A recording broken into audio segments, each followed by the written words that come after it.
Assalamualaikum warahmatullahi wabarakatuh. Perkenalkan, nama saya Amelia Damayanti. Saya dari Universitas Primagraha. Di Universitas Primagraha, saya mengambil prodi Pendidikan Guru dan Sekolah Dasar. Di sini saya akan menjelaskan materi mengenai sistem pendidikan nasional. Di sini saya akan membahas tentang kelembagaan, program, dan pengelolaan pendidikan. Pengertian sistem pendidikan: pendidikan adalah usaha sadar untuk menyiapkan peserta didik agar dapat berperan aktif dan positif dalam kehidupannya sekarang dan yang akan datang. Pendidikan nasional Indonesia adalah pendidikan yang berakar pada kebudayaan bangsa Indonesia dan berdasar kepada pencapaian tujuan pembangunan nasional Indonesia. Sistem pendidikan nasional Indonesia diselenggarakan oleh pemerintah dan swasta di bawah tanggung jawab Menteri Pendidikan dan Kebudayaan dan menteri lainnya, seperti pendidikan agama oleh Menteri Agama, Akabari oleh Menteri Pertahanan dan Keamanan, juga departemen lainnya, menyelenggarakan pendidikan yang disebut dengan diklat. Kelembagaan.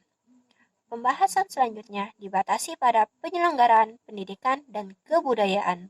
Penyelenggaraan sistem pendidikan nasional dilaksanakan melalui bentuk-bentuk kelembagaan beserta program-programnya.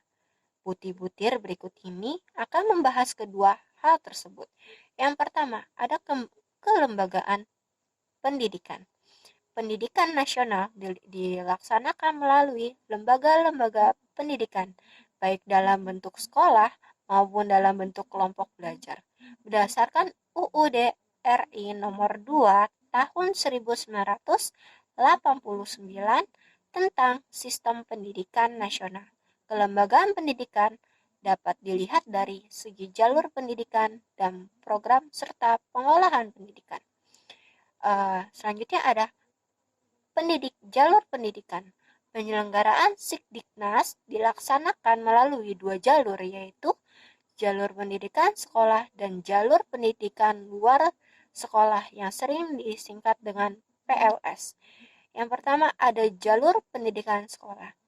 Jalur pendidikan sekolah merupakan pendidikan yang diselenggarakan di sekolah melalui kegiatan belajar mengajar secara berjenjang dan berkesinambungan, pendidikan dasar, pendidikan menengah, dan pendidikan tinggi.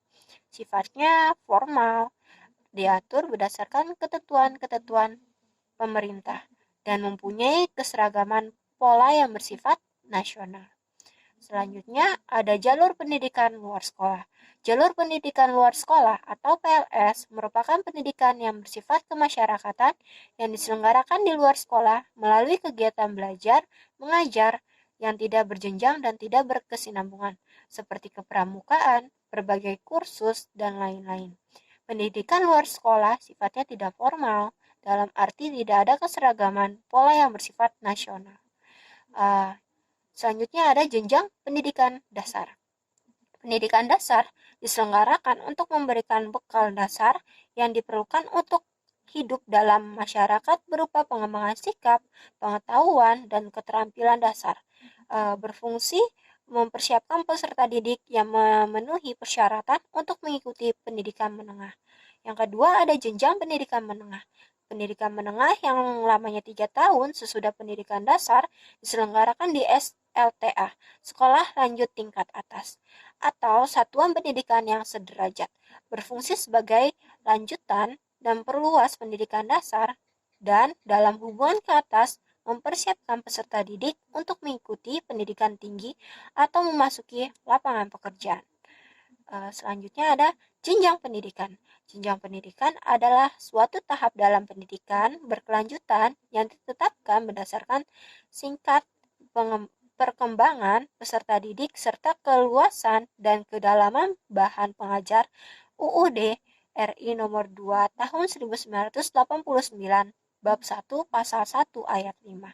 Jalur pendidikan sekolah dilaksanakan secara berjenjang yang terdiri atas jenjang pendidikan dasar, pendidikan menengah, dan pendidikan tinggi. Sebagai persiapan untuk memasuki pendidikan dasar diselenggarakan kelompok belajar yang disebut dengan pendidikan persekolahan UU DRI nomor 2 tahun 1989 bab 5 pasal 2 pendidikan persekolahan belum termasuk jenjang pendidikan formal, tetapi baru merupakan kelompok sepermainan yang menjembatani anak antara kehidupannya dan keluarga dengan sekolah.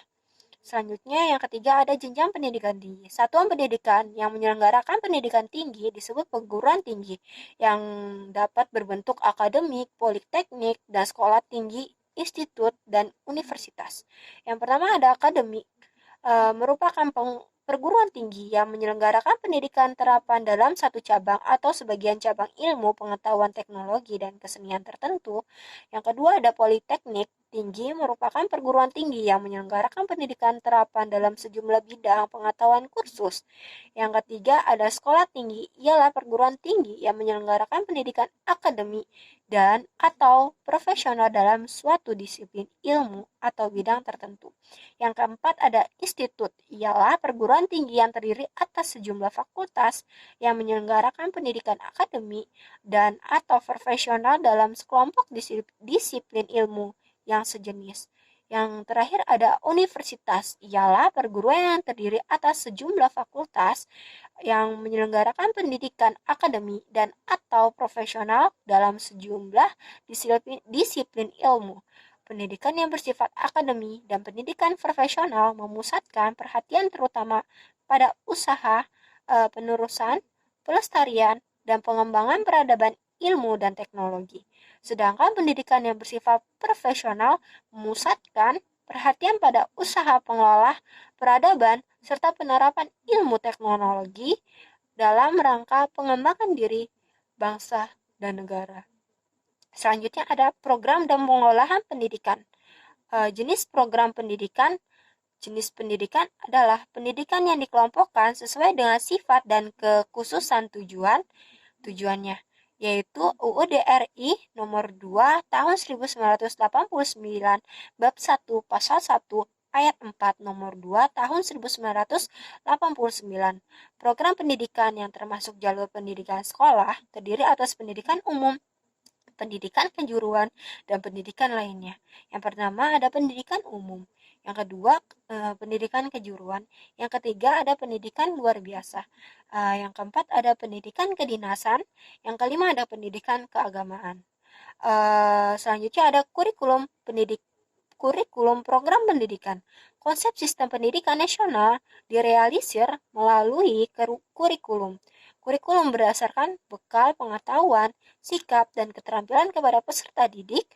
UU DRI nomor 2 tahun 1989 pasal 38 ayat 1 menyatakan adanya dua aspek nasional dan lokasi itu sebagai berikut. Pelaksanaan kegiatan pendidikan dalam suatu satuan pendidikan didasarkan atas kurikulum yang berlaku secara nasional dan kurikulum yang sesuai dengan keadaan serta kebutuhan lingkungan dan ciri khas suatu pendidikan yang bersangkutan. Kedua, macam aspek kurikulum tersebut akan dikemukakan pada uraian di bawah ini. Yang pertama ada kurikulum nasional.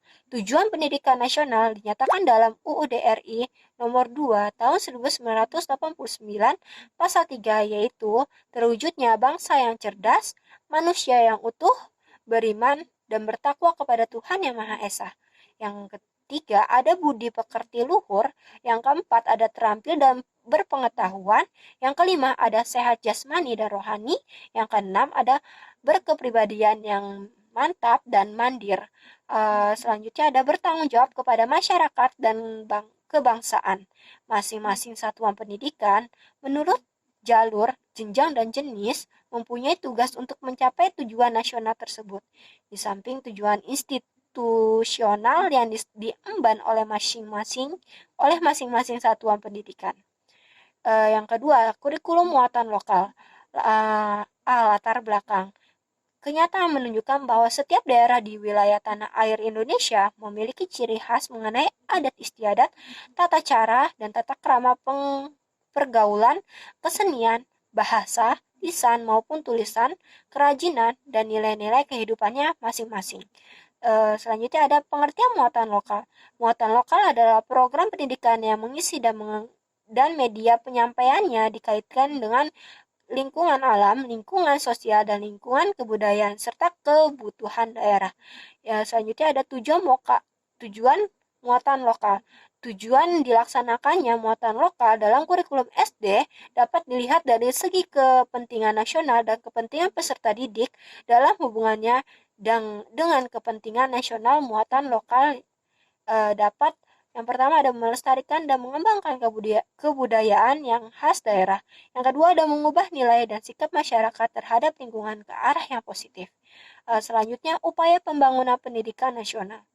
Yang pertama ada jenis upaya pembangunan pendidikan. Yang pertama yang A, pembaruan landasan yuridis. Suatu pembaruan pendidikan yang sangat mendasar ialah pembaruan yang bertuju pada landasan yuridisnya. Karena pembaruan landasan yuridis berhubungan dengan hal-hal yang bersifat mendasar atau fundamental dan yang bersifat prinsipal. Yang kedua ada pembaruan kurikulum. Ada dua faktor pengendalian yang menentukan arah pembaruan kurikulum, yaitu yang sifatnya mempertahankan dan yang mengubah, termasuk yang pertama ialah landasan filosofis, yaitu landasan bangsa Indonesia, yaitu Pancasila dan UUD 1945, dan landasan historis mencakup unsur-unsur yang dari dahulu hingga sekarang menguasai hajat hidup orang banyak. Sedangkan faktor pengendalian yang kedua yaitu bersifat mengubah ialah landasan sosial berupa kekuatan sosial di masyarakat, dan landasan psikologis yaitu cara peserta di dalam belajar. Mengenai hal-hal ini banyak pertemuan-pertemuan baru yang menopangnya. Selanjutnya ada pembaruan pola masa studi. Pembaruan masa studi termasuk pendidikan yang meliputi pembaruan jenjang dan jenis pendidikan serta lamanya waktu belajar pada suatu pendidikan. Yang terakhir ada pembaruan tenaga pendidikan. Di samping pembaruan landasan yuridis, kurikulum, dan pembaruan sistem pendidikan nasional juga menyentuh pembaruan komponen lain, yaitu tentang kependidikan. Yang dimaksud dengan tenaga pendidikan adalah yang bertugas menyelenggarakan kegiatan belajar, melatih, mengembangkan, mengelola, dan memberikan pelayanan teknis dalam bidang pendidikan. Baik, di sini saya akan menyimpulkan dari materi yang sudah saya paparkan, yaitu pendidikan adalah suatu usaha sadar untuk menyiapkan peserta didik agar berperan aktif dan positif dalam kehidupannya sekarang dan yang akan datang. Dan pendidikan nasional Indonesia adalah pendidikan yang berakar pada pencapaian tujuan pembangunan nasional Indonesia. Jadi sistem pendidikan nasional merupakan satu keseluruhan yang terpadu dari semua kegiatan pendidikan yang saling berkaitan untuk mengusahakan pencapaian tujuan pendidikan nasional dan diselenggarakan oleh pemerintah swasta di bawah tanggung jawab Menteri Kemendikbud dan menteri lainnya. Jenis pendidikan adalah jenis yang dikelompokkan sesuai dengan sifat dan kekhususan tujuannya, dan program yang termasuk jalur pendidikan sekolah terdiri atas pendidikan umum, pendidikan keturunan, dan pendidikan lainnya, serta upaya pembaruannya meliputi landasan yuridis kurikulum dan perangkat penunjangnya, struktur pendidikan dan tenaga pendidikannya. Baik kurang lebihnya materi yang saya akan sampaikan seperti itu. Mohon maaf apabila ada kesalahan. Wabillahi taufiq wal hidayah. Wassalamualaikum warahmatullahi wabarakatuh.